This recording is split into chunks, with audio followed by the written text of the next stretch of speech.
তুমি কি কখনো ভেবেছ এই জীবনে তুমি আসলে কোন পথে হাঁটছ? সত্যের পথে না শুধু অভ্যাসের পথে? আধ্যাত্মিক পথ খোঁজা মানে নতুন কিছু পাওয়া নয়, বরং নিজের সত্য সত্তাকে আবিষ্কার করা। এই অসংখ্য পথের মধ্যে তোমার নিজের পথটা কোনটা? ভগবান শ্রীকৃষ্ণ গীতায় বলেছেন, অন্যের পথ নিখুঁত হলেও নিজের পথই শ্রেয়। তাই প্রশ্ন করো, আমি কে আর আমার পথ কোথায়? তোমার স্বভাব মন আর সত্যের সাথে মেলাও। নিজের পথ খুঁজে পাওয়ার প্রথম ধাপ হলো সততা। নিজেকে জিজ্ঞেস করো, আমি কি সত্যি ঈশ্বরকে চাই, নাকি শুধু সমস্যার সমাধান খুঁজছি? যখন মন সত্যের জন্য ব্যাকুল হয়, তখনই আধ্যাত্মিক যাত্রা শুরু হয়।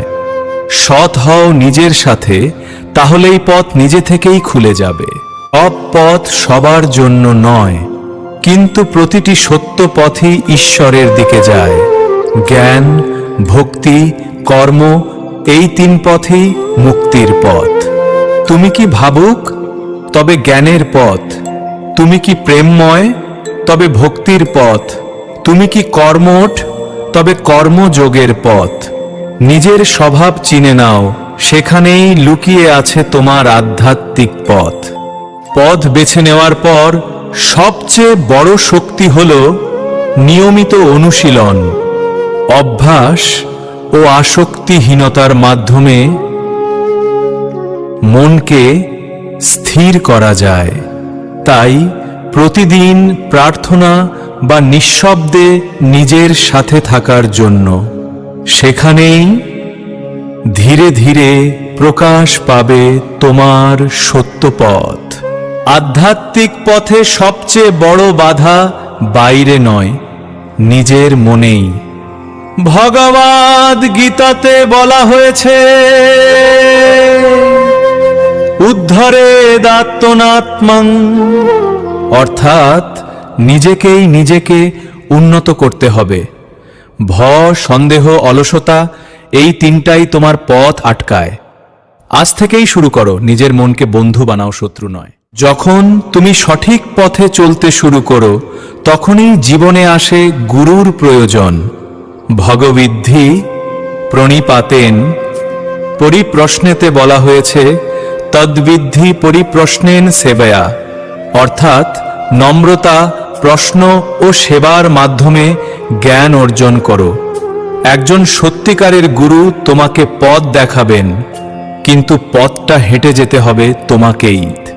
আধ্যাত্মিক পথ মানে পালিয়ে যাওয়া নয়, বরং জীবনের মাঝেই সত্যকে খুঁজে পাওয়া। কর্ম করো, কিন্তু ফলের প্রতি আসক্ত হইও না। সংসারের মধ্যেই থেকেও মনকে মুক্ত রাখা, এটাই সত্য সাধনা। তুমি যেখানে আছো সেখান থেকেই শুরু করো, সেখানেই লুকিয়ে আছে তোমার মুক্তির দরজা। শেষ পর্যন্ত আধ্যাত্মিক পথ তোমাকে নিয়ে যায় এক গভীর উপলব্ধিতে। তুমি কখনোই আলাদা ছিলে না। বলা হয়েছে, ঈশ্বর সর্বভূতানাং হৃদ্দেশে অর্জুন তিষ্ঠতি, অর্থাৎ ঈশ্বর প্রত্যেকের হৃদয়ে বিরাজমান। তাই বাইরে খোঁজো না, চোখ বন্ধ করে নিজের ভেতরে তাকাও, সেখানেই আছে সব উত্তর। আধ্যাত্মিক পথের শেষ নেই, কারণ এটি কোনো গন্তব্য নয়, এটি এক অবিরাম জাগরণ। ভগবদ গীতাতে ভগবান বলেন, মামেকম শরণম ব্রজ, অর্থাৎ সব কিছু ছেড়ে একমাত্র সত্যের শরণ নাও। আজ থেকেই শুরু করো নিজেকে জানার এই যাত্রা, কারণ শেষ পর্যন্ত তুমি যাকে খুঁজছো সেই তুমি নিজেই। সত্য সত্যের পথে যাত্রা মানে কেবল দৃষ্টি উন্মুক্ত করা নয়, বরং হৃদয়কে শান্তি ও প্রেমে পরিপূর্ণ করা। যা তুমি খুঁজছ তা সব সময় তোমারই মধ্যে ছিল, তাই ভয় করো না, সন্দেহ করো না। নিজের ভেতরের আলোককে স্বীকার করো। সেই আলোকেই তোমার আধ্যাত্মিক পথ, তোমার মুক্তি, তোমার শান্তি।